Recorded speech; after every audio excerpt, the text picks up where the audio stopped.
Tilak Varma one man army. जब भी team की जरूरत पड़ी है, तिलक वर्मा ने सामने खड़ा होकर कहा है कि आप मुझे खिलाइए, मैं रन्स बना के दूंगा, आप मुझ पे भरोसा कीजिए, मैं मैच जिता के दूंगा। और ऐसे में जब T20 मैच होता है साउथ अफ्रीका के साथ, सेकंड T20 में सबसे ज्यादा रन अगर इंडिया की तरफ से किसी ने बनाए हैं तो वो तिलक वर्मा ही है। सेकंड T20 में सूर्य कुमार यादव ने टॉस जीत के पहले फील्डिंग करने का फैसला किया। हालांकि ये फील्डिंग उनके फेवर में जा सकता था, बट ये उल्टा हो गया। पहले वह T20 में जब अफ्रीका टॉस जीती थी तो उन्होंने फील्डिंग लिया था, मैच हार गई। और सेकंड T20 में जब सूर्य कुमार यादव ने फील्डिंग लिया टॉस जीत के, तो वो भी हार गए। हालांकि ये एक कंडीशन बताती है कि टॉस जीतिए और पहले बैटिंग कीजिए। इंडिया और साउथ अफ्रीका के बीच आप पास्ट में उठा के जितने भी मैचेस देखेंगे उसमें ज्यादातर मैचेस वही टीम जीती है जिसने टॉस जीत के पहले बैटिंग किया है। इन आंकड़ों को नजर में रखते हुए भी अगर फील्डिंग करने का फैसला कर रहे हैं तो ये आपका नुकसान ही करने वाली है। जितने भी प्लेयर पहले T20 में चले थे, फुल फॉर्म में थे, फुल सुपर डुपर जो परफॉर्मेंस दी थी, वो सेकंड T20 में खत्म सी हो गई। सिर्फ एक खिलाड़ी को छोड़कर किसी भी खिलाड़ी ने उस लेवल का परफॉर्मेंस नहीं दिया जो T20 में देना चाहिए, जो कि उन्होंने पहले T20 में दिया था। शुभमन गिल जो वनडे टेस्ट के कैप्टन हैं, जिनसे इतनी उम्मीदें हैं, अगर ये खिलाड़ी खेलता है तो आने वाले खिलाड़ियों के लिए बहुत राहत होती है। बट ये खिलाड़ी खेल ही नहीं रहा है। पहले T20 में रन नहीं बनाए तो ठीक था, सेकंड T20 में फिर जीरो पे आउट हो गए। इससे सोचिए आने वाले बैट्समैन पे क्या प्रेशर पड़ेगा। अगर जीरो पे आउट होते हैं तो खुद की रिस्पॉन्सिबिलिटी उन्हें लेनी पड़ेगी। अगर शुरू में 0 रन पे अगर एक विकेट किसी टीम की चली जाए तो जो उनका आने वाला बैट्समैन होगा, एज अ टाइम के हिसाब से होगा, जो उन्होंने सेट करके रखा हुआ है डग आउट में कि एक खिलाड़ी के बाद दूसरा जाने वाला है या इसके बाद जिस खिलाड़ी का नंबर है उसे आना चाहिए। लेकिन यहाँ पे गौतम गंभीर तो कुछ और ही प्लान करके बैठे हुए हैं कि वो अपने हिसाब से खिलाड़ियों को ऊपर नीचे या जहां पे सेट करना चाहे करेंगे। और उनका ये एक्सपेरिमेंट टीम इंडिया पे ही भारी पड़ता हुआ नजर आ रहा है। शुभमन गिल के आउट होने के बाद गौतम गंभीर ने अक्षर पटेल को भेजा तीसरे नंबर पे बैटिंग करने के लिए, जो कि सूर्य कुमार यादव का जगह था। सूर्य कुमार आएंगे और वहां पे बैटिंग करेंगे। ऐसे में अगर अक्षर पटेल वहां पे आते हैं तो जो खिलाड़ियों ने प्रिपरेशन करके रखी हुई है अपनी पोजीशंस की, जो 3 पे खेलेंगे, 4 पे खेलेंगे या 5 पे खेलेंगे, वो उनका एक माइंडसेट होता है, उनका एक प्लान होता है कि इस नंबर पे आके हमें इस तरीके से खेलना है। अगर उनका वो नंबर ही हिल जाए तो उनके प्लान्स भी कहीं ना कहीं उनका साथ नहीं देते हैं। अक्षर पटेल को इतना ऊपर भेजने के बाद भी कुछ खास हुआ नहीं। रन बॉल ही करे उन्होंने, एक्स्ट्रा कुछ करा नहीं। अगर उनकी जगह पे जो बैटिंग लाइनअप थी उस हिसाब से आते तो शायद रिजल्ट कुछ और भी हो सकता था। ऐसे में सूर्या भी फ्लॉप चल रहे हैं, उनकी बैटिंग को लेके भी बहुत सारे सवाल है कि मैच सीरीज तो जीत रहे, लेकिन सूर्य कुमार यादव की खुद की जो बैटिंग है वो उनका साथ नहीं दे रही है। पिछले काफी मैचेस से वो बैटिंग को लेके काफी कुछ कर रहे हैं, लेकिन उनकी बैटिंग में कुछ इंप्रूवमेंट नहीं दिख रहा है। गौतम गंभीर का एक्सपेरिमेंट ऐसे ही चलता रहा तो कुछ टाइम पे वो अक्षर पटेल को ओपनिंग भी करवा सकते हैं। ऐसे उनकी विश होगी शायद, इसलिए नंबर 8 से लेके उन्हें उठाते उठाते वो नंबर 3 तक तो लेके आई गए हैं, बस नंबर 1 पे उन्हें पहुंचाना बाकी है।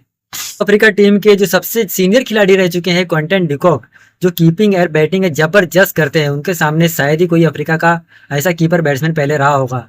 पहले T20 में तो नहीं चले, लेकिन दूसरे में उन्होंने उसकी पूरी की पूरी भड़ास निकाली और पूरा हार जाना इंडिया से भरवाया। 90 रन बनाए उन्होंने। जिस तरह से बैटिंग करी है उन्होंने, ये देख के तो इंडिया को भी समझना चाहिए कि इस पिच पे अगर ये खिलाड़ी बैटिंग कर रहा है इतनी अच्छी तरीके से, तो उससे अच्छी तरीके से हमें करना चाहिए। ये हमारा ग्राउंड है, हमारे देश का ग्राउंड है, हमारा इन्वायरमेंट है। ये खिलाड़ी नहीं चला, तिलक वर्मा के अलावा दूसरा कोई खिलाड़ी खेला ही नहीं इंडिया टीम में। ऐसा लग रहा था कि जैसे कि सब तमाशा देखने के लिए आए हुए। ये खिलाड़ियों की अप्रोच होनी चाहिए कि हम मैच हार रहे हैं ठीक है, लेकिन लड़ के हारना है। इंडियन बॉलिंग डिपार्टमेंट तो धराशायी सी हो गई है। जो अर्शदीप विकेट्स लेते नजर आ रहे थे, या इस बार 50 रन के ऊपर उन्होंने 4 ओवर में ही दे दिए, तो रन रेट कहाँ से रुकेगा। अफ्रीका का रन रेट तो इस समय ऑटोमेटिकली बढ़ जाएगा। अगर एक खिलाड़ी 50 रन दे रहा है अपने 4 ओवर में, तो दूसरे खिलाड़ियों को कुछ करने की जरूरत ही नहीं पड़ती उसमें। वरुण चक्रवर्ती ने 2 विकेट निकाले, नहीं तो वो भी विकेट नहीं गिरते। साउथ अफ्रीका तो 250 रन का स्कोर देख रही होगी उस समय जब उनके बैटिंग चल रही थी, उनके विकेट्स बचे हुए थे, लेकिन 200 के ऊपर गई। वो टीम के लिए एक अचीवमेंट है, बट इंडिया के लिए भी अचीवमेंट है कि उन्हें 250 तक नहीं पहुंचने दिया। जिस तरीके से बॉलरों की धुलाई चल रही थी इंडियन टीम की, वो तो 250 रन पक्के थे, बट इंडिया टीम 200 भी नहीं कर पाई। ये बहुत समझने वाली बात होगी इंडियन बॉलरों के लिए कि आने वाले जो मैचेस बाकी हैं T20 के, उसमें वो किस तरीके से खुद को प्रिपेयर करते हैं और टीम के लिए क्या कुछ कर सकते हैं। खास करके तो बॉलर तो पिट रहे हैं अलग चीज है, लेकिन बैट्समैन लोगों को भी समझना होगा कि टीम एक खिलाड़ी नहीं जिता पाएगा, सारे खिलाड़ियों को मिलकर कंट्रीब्यूशन अपना अपना देना होगा। एक खिलाड़ी 0 पे आउट हो जाता है, 2 खिलाड़ी हो जाते हैं, बट जो बचे हुए खिलाड़ी है उनको मिलके उस रन को चेस करना, बनाना, जिस तरीके से टीम बॉन्डिंग करना है, वो इंडियन टीम के खिलाड़ियों को इस चीज समझ नहीं होगी। खिलाड़ी अगर अपने नंबर्स पे खेलते तो शायद रिजल्ट कुछ और होता। बाकी सारे मैचेस में रिजल्ट कुछ और हो सकते हैं अगर प्रिपरेशन अच्छी हो और खिलाड़ियों को उनका भरपूर मौका दिया जाए खेलने के लिए। शिवम दुबे की बात करें तो उन्हें 8वें नंबर पे भेजा जा रहा है। क्या सोच के, ये कोच जाने कप्तान जाने, लेकिन 8 नंबर पे शिवम दुबे आके करेंगे क्या? सबसे बड़ा सवाल ये है। ना वो प्रॉपर बॉलर है, ना वो प्रॉपर बैटिंग करते हैं, ऐसा कोच समझते हैं।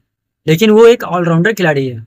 बाकी फ्रेंचाइजीज में जब उन्हें खिलाना होता है तो चौथे नंबर तीसरे नंबर पे उन्हें भेजा जाता है कि वो जाके रन कर सकते हैं। और उनकी हिटिंग एबिलिटी तो सबको पता है, जिस तरीके से वो 6 हिटिंग मारते हैं वो काफ़ी शानदार है। एक समय तो उन्हें युवराज सिंह का रिप्लेसमेंट भी कहा जा रहा था। लेकिन ऐसे खिलाड़ी को अगर आप 8वें नंबर पे खिला रहे हो तो इसके पीछे की प्लानिंग क्या हो सकती है? टीम को हराना, या चाहते नहीं कि शिवम दुबे सामने खिल के आए या फिर निखर के आए, उनकी बैटिंग सबको दिखे, उनके बैट से रन्स आए। अगर उस खिलाड़ी को प्रॉपर मौके दिए गए तो बहुत ही अच्छा खिलाड़ी है, अच्छे रन्स कर सकता है। लेकिन 8 नंबर पे तो कोई भी खिलाड़ी रन्स नहीं कर सकता है। उसे खेलने के लिए मौके मिलेंगे कितने, बॉल्स मिलेंगे कितने, तो जो भी बॉल्स मिलेंगे उसमें वो रिस्क ही लेके खेलेगा। ऐसे में या फिर उसका विकेट जाएगा या फिर कुछ रन्स आएंगे। आने वाले तीसरे T20 में इंडिया इस तरह की परफॉर्मेंस तो बिल्कुल भी नहीं करना चाहेगी। उम्मीद यही रहेगी कि आने वाला T20 इंडिया के फेवर में हो। टॉस जीते, बैटिंग करे या फील्डिंग करे, लेकिन जो भी करे टीम इंडिया विन हो। जय हिंद।